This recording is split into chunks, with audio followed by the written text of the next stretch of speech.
여러분 예전에 꽃보다 청춘이라는 그 리얼리티 쇼를 기억하실지 모르겠습니다. 저는 그 중에 한 장면이 아주 강하게 기억이 나는데요. 세 연예인이 함께 여행을 하고 있었는데 좀 힘든 그런 시간이었어요. 그 중에 이제 막내가 숙소를 봤는데 숙소가 너무 안 좋은 거예요. 2층 침대는 그나마 좀 침대 같은데 옆에 한 명이 자기 간이 침대가 있는데 이게 너무 문 쪽에 있고 또 형님들이 또 이렇게 민감한 분들이 계셔서 여기서 잘 수 없겠다 해서 자기가 그 간이 침대에서 잔 거죠. 그러니까 어떻게 보면 희생을 한 거예요, 형들을 위해서. 그런데 나중에 이 여행이 힘들어지니까 막 감정이 터지는데 그 양보했던 형이 너는 내가 형인데 힘들게 2층 올라가게 하고 너 혼자 1층에서 그렇게 편하게 자고 막 이러면서 뭐라고 하는 거예요. 그러니까 이 막내가 막 터져버린 거죠. 내가 형을 위해서 그런 거고 여기 형이 불편해서 못 잘까 봐 그런 거고 형 시끄러우면 예민하고 민감하니까 내가 여기서 잔 건데 어떻게 그런 얘기를 할 수 있냐고 막 이랬던 사건이 생각이 났습니다. 여러분 오늘 묵상하셔야 하는 욥기 38장 1절부터 18절 말씀 보면요, 드디어 이 욥과 친구들의 서로가 맞다라고 주장하는 항변과 설전이 끝이 나고요, 하나님이 등장하십니다. 하나님께서 등장하셔서 무슨 말을 하셨을까요? 욥이 이 순간만 기다렸을 거 아니에요. 저와 여러분이 아는 것처럼 욥은 의로운 사람이었고 이런 고난이 친구들이 말한 것처럼 욥의 잘못이나 어떤 것 때문에 일어나는 인과응보적인 것이 아니었기 때문에 하나님께서 이 의로운 욥을 인정하셨고 또 어떻게 보면 칭찬하고 자랑하고 싶으신 그러한 것에서 시작된 고난이니까 하나님이 오셨다, 하나님이 등장하셨다, 우리가 기대할 수 있는 건 욥 정말 고생 많았어, 너 힘들었지, 이 친구들 너네들 알지도 못하면서 누가 욥한테 그런 말 하라 그랬어. 너희들하고 욥은 비교도 안 돼. 욥은 의인이야. 내가 의인이기 때문에 이만큼 믿기 때문에 욥을 이만한 고난까지 내가 허락한 거야. 욥 수고했다, 이제 이리 와, 많이 힘들었지, 많이 아팠지, 이러는 걸 생각하지 않았을까요? 욥은 이걸 기다리고 버티고 있었던 거 아닐까요? 그런데 오늘 말씀 읽으시고 묵상하시면 아시겠지만 하나님께서 나타나셔서요, 창조의 섭리에 대해서, 하나님의 그 위대하심에 대해서 이야기를 하시면서 욥, 네가 아는 게 있니? 네가 이때 있었니? 네가 지금 그렇게 항변할 수 있는 무엇인가가 있니?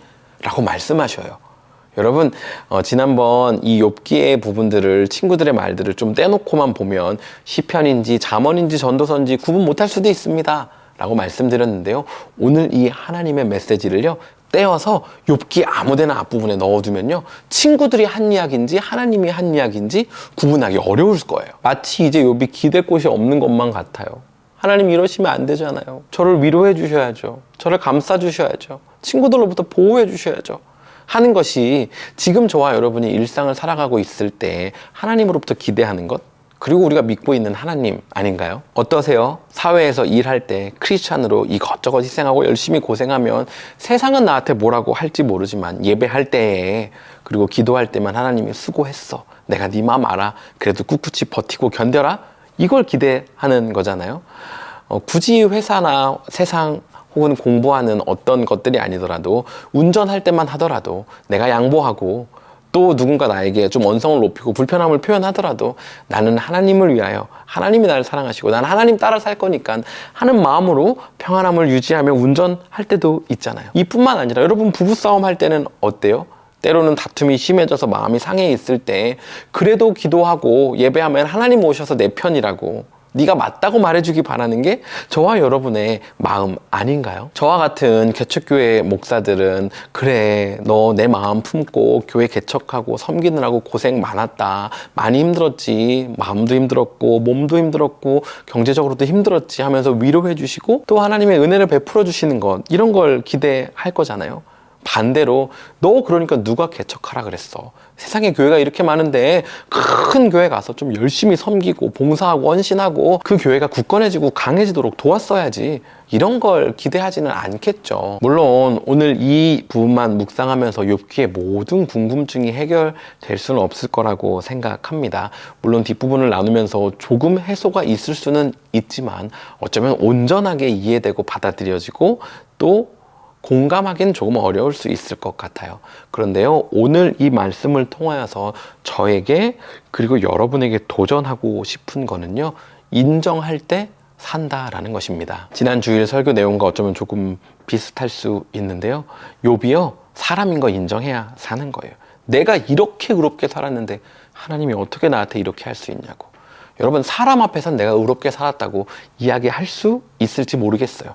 그런데 하나님 앞에선 우리의 그 어떤 의로움도 의로움이라고 주장할 수 없는 것입니다. 왜요? 하나님은 하나님이시고 저와 여러분은 저와 여러분, 사람, 피조물이기 때문입니다. 내가 나인 거, 내가 나의 한계를 인정할 때 하나님을 의지하게 되고 하나님을 인정할 수 있게 되는 것이고, 거기서 하나님을 경외할 수 있는 마음, 우리의 출발점이 생기는 것입니다. 내가 나의 한계를 부정하고 하나님의 자리에 앉으려고 할 때 세상 가운데 이해될 수 있는 게 없는 거예요. 내 상황이 이해될 수 없는 거예요. 처한 여건들이 이해되지 않는 거예요. 여러분, 그럴 때 어떤 일이 일어나냐면요, 선악과를 따게 되는 것입니다. 헤롯 왕처럼 내가 왕이 아닌데 예수님이 진정한 왕이신데 그 자리에 앉고자 하는 열망이 드러나게 되는 거예요. 나를 파괴하고 내가 속해 있는 공동체들을 파괴하게 될 것입니다. 여러분, 오늘 하루 사는 동안 어쩌면 조금 가슴 아플 수 있지만 나의 한계, 경계를 살펴보고 인정하고 그곳에서 무릎 꿇고 하나님을 인정하는 오늘 살면 너무나도 좋겠습니다. 그렇게 살 우리를 응원하며 오늘도 샬롬입니다.